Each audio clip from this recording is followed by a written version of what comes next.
சரியா 2005ல குஜராத்ல இருக்கிற லிக்னேஷ் அப்படின்ற ஒரு வில்லேஜ்ல ஒரு ஸ்பெசிமன் ஒண்ணு கண்டுபிடிக்கிறாங்க. அந்த ஸ்பெசிமனை ஃபர்ஸ்ட் வந்து பார்க்கும்போது எல்லாருமே வந்து இது ஒரு முதலையோட ஸ்பெசிமனா இருக்கும் அப்படின்னு சொல்லிட்டு அந்த காலத்துல அதை வந்து தடை செஞ்சுட்டாங்க, அதை வந்து மறுத்துட்டாங்க. சோ ஆனா அன்னைக்கு யாருக்குமே தெரியாது, யாருமே கண்டுபிடிக்க முடியாத ஒரு மிகப்பெரிய ஒரு ஆச்சரியத்தை நம்ம வந்து கண்டுபிடிச்சிருக்கோம். இந்த உலகத்துல இருக்கிற எல்லா வகைகளும் கம்பேர் பண்ணும்போது ஒரு வித்தியாசமான மாறுபட்ட ஒரு ஸ்பெசிமனை நம்ம கண்டுபிடிச்சிருக்கோம் அப்படின்றத அந்த காலத்துல எல்லாருமே மறந்துட்டாங்க 2005 அப்படின்ற அந்த பீரியட்ல. ஆனா இப்போ அதை எல்லாத்தையும் ரிசர்ச் பண்ணி பார்க்கும்போது ஒரு மிகப்பெரிய ஒரு ஆச்சரியமான ஒரு விஷயம் வெளியே வந்திருக்கு. அதை பத்தி தான் இன்னைக்கான வீடியோல நான் பார்க்க போறோம். நீங்க பார்த்துட்டு இருக்க சக்திபடியா, நான் உங்க சக்திவேல். வாங்க இந்த மர்மத்துக்குள்ள போலாம்.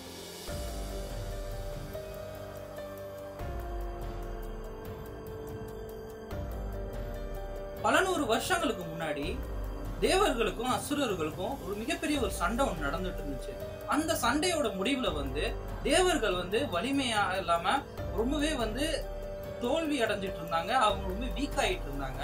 இதே டைம்ல அசுரர்களுக்கு வந்து ஒரு மிகப்பெரிய ஒரு சக்தியா இருந்துச்சு. அதனால அசுரர்கள் ஜெயிச்சுக்கிட்டே வந்துட்டு இருந்தாங்க. சோ இந்த நிலைமை வந்து நீடிச்சுக்கிட்டே இருந்துச்சு அப்படின்றதுனால ஒரு நாள் என்ன ஆகுது அப்படின்னு பாத்தீங்கன்னா, தேவர்களுக்கும் அசுரர்களுக்கும் நடந்த சண்டையில தேவர்கள் தோக்குற நிலைமைக்கு போயிட்டாங்க. சோ அதனால தேவர்கள் எல்லாருமே ஒன்னா சேர்ந்து விஷ்ணு பகவான் கிட்ட போயிட்டு உதவி கேட்கறாங்க. நாங்க ஜெயிக்கணும்னா நாங்க என்ன பண்றது அப்படின்னு கேட்கும்போது, உங்களோட சக்தியை பெருக்கிறதுக்கு ஒரே ஒரு அமிர்தம் இருக்கு, அந்த அமிர்தம் வந்து ஆழ்கடல்ல இருக்கு அப்படின்னு சொல்லி இருக்கிறாரு. அந்த அமிர்தத்தை தேடி இவங்க எல்லாருமே போனோம் அப்படின்னா அந்த அமிர்தத்தை எடுக்கிற அளவுக்கு இவங்க கிட்ட ஏதாவது ஒண்ணு விஷயம் இருக்கணும். ஆனா அவங்க கிட்ட எதுவுமே இல்லை. அதுக்காக தான் இவங்க வந்து அசுரர்கள் கிட்ட உதவி கேட்டிருக்காங்க. அசுரர்களும் வந்து பாத்தீங்கன்னா வந்திருக்கிறாங்க. ஆனா அசுரர்கள் சும்மா வரல, அவங்களுக்கு வந்து எடுக்கிற ஒரு அமிர்தத்துல பாதி அமிர்தத்தை அவங்களுக்கு தரதா அசுரர்கள்கிட்ட ஒரு டீல் போட்டிருக்காங்க. அசுரர்கள் அந்த அமிர்தத்தை கடையிறதுக்கு அவங்க எடுத்துட்டு வந்தது கயிறு கிடையாது, ஒரு மிகப்பெரிய ஒரு பாம்பு. சோ அந்த பாம்பை வந்து பாத்தீங்கன்னா வச்சு 2 பேரும் சேர்ந்து அமிர்தத்தை வந்து கடையிறாங்க. அமிர்தத்தை கடைஞ்சது மூலமா அவங்களுக்கு வந்து கடைசியா வந்து ரொம்ப கஷ்டப்பட்டு வந்து அந்த அமிர்தத்தை வந்து கடைஞ்சிக்கிறாங்க. ஆனா அந்த அமிர்தத்தை கடையிறது மூலமா அவங்களுக்கு கிடைச்சது 14 பொக்கிஷங்கள்.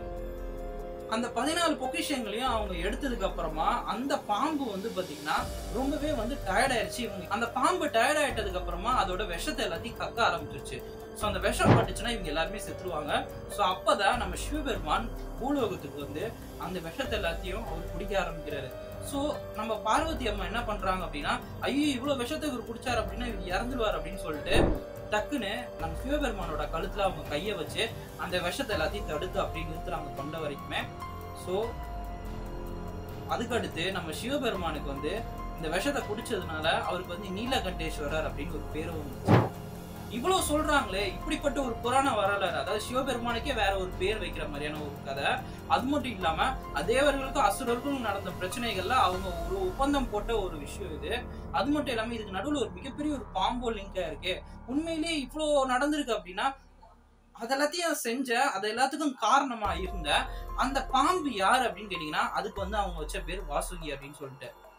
அதே மாதிரி ஒரு பாம்பு இப்போ குஜராத்ல வந்து பாத்தீங்கன்னா நம்ம இந்தியாவில இருக்க குஜராத்ல வந்து கண்டுபிடிச்சிருக்காங்க ஒரு நார்மலான ஒரு வில்லேஜ்ல.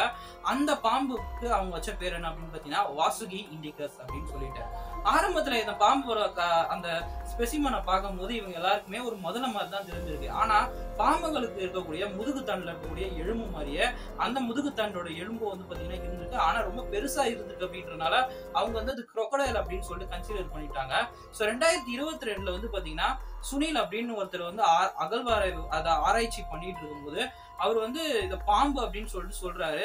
ஆனா வந்து சரியா யாராலையும் அதை கண்டுபிடிக்க முடியல, யாரும் அதை நம்பல. ஆனா அதுக்கு அடுத்து ரிசர்ச் பண்ண சயின்டிஸ்டும் வந்து அதே பதில தான் சொன்னாரு அப்படின்றதுனால எல்லாருமே இது ஒரு மிகப்பெரிய ஒரு பாம்பா இருக்கும் அப்படின்னு நம்பினாங்க. அப்புறமா கார்பன் ரேட்டிங்லாம் வச்சு இது எவ்வளவு பெருசா வளர்ந்துருக்கும் அப்படின்னு சொல்லும் போது சிம்பிளா ஒரு கணக்கு சொல்றேன். ஒரு காலத்துல அனகொண்டா தான் ஒரு மிகப்பெரிய ஒரு பாம்பா இருந்துச்சு. ஏன்னா அது வந்து 30ல இருந்து 35 அடி வரைக்கும் வளரும் அப்படின்னு சொல்லியிருக்காங்க. அதுக்கடுத்து மிகப்பெரிய பாம்பு என்ன அப்படின்னு டைட்டானோபோவா, அது வந்து 40ல இருந்து 47 அடி வரைக்கும் வளரக்கூடிய ஒரு மிகப்பெரிய ஒரு பாம்பா இனமா இருந்துச்சு. ஆனா இப்ப கண்டுபிடிச்சிருக்க இந்த வாசுகி இண்டிகஸ் அப்படின்னு இந்த பாம்பு வந்து இப்ப நான் முன்னாடி சொன்ன பாம்பு வந்து உலகத்துல வெவ்வேறு இடத்துல கண்டுபிடிச்சிருக்காங்க. ஆனா எல்லாரோட ஒரு மிகப்பெரிய ஒரு பாம்பு இனம் வந்து நம்ம இந்தியாவில வாழ்ந்திருக்கு அப்படின்றதுதான் ஒரு மிகப்பெரிய ஒரு விஷயம். அதோட அடி எவ்வளவு இருந்துச்சு அப்படின்னு பாத்தீங்கன்னா கிட்டத்தட்ட 50ல இருந்து 100 அடி வரைக்கும் இருக்கும் அப்படின்னு சொல்றாங்க அந்த வாச ஜீவிகள். பாத்துக்கங்க, பிரம்மாண்டமான ஒரு அளவுல இருக்கும். ஆனா அமிர்தத்தை கணர்ந்து எடுத்த அந்த பாம்போட ஸ்பெசிமன்னா இதுவா அப்படின்னு கேட்டீங்கன்னா அது கிடையாது. அதோட இனத்துல இது ஏதோ ஒரு தனி வேற ஒரு இனம். ஏன்னா அது வந்து பாத்தீங்கன்னா அஞ்சு தலை உள்ள நாகம் அது. ஆனா இப்ப கண்டுபிடிச்சிருக்க ஒரே ஒரு தலை தான் இருக்கு. இவ்வளவு பெரிய ஒரு பாம்பை பத்தி நீங்க என்ன நினைக்கிறீங்க அப்படின்றத கீழே இருக்க கமெண்ட் பாக்ஸ்ல கமெண்ட் பண்ணுங்க. இதே மாதிரி நிறைய இன்ட்ரெஸ்டிங்கான விஷயங்களை தெரிஞ்சுக்கணும் அப்படின்னு நினைச்சீங்கன்னா மறக்காம நம்ம சேனலை சப்ஸ்கிரைப் பண்ணிட்டு பெல் ஐக்கானை கிளிக் பண்ணிருங்க. என்னோட எல்லா நோட்டிபிகேஷனும் உங்களுக்கு வந்து சேரும். ஸோ இதே மாதிரி நான் ஒரு புது வீடியோவில் உங்களை மீட் பண்றேன். தேங்க்ஸ் ஃபார் வாட்சிங்.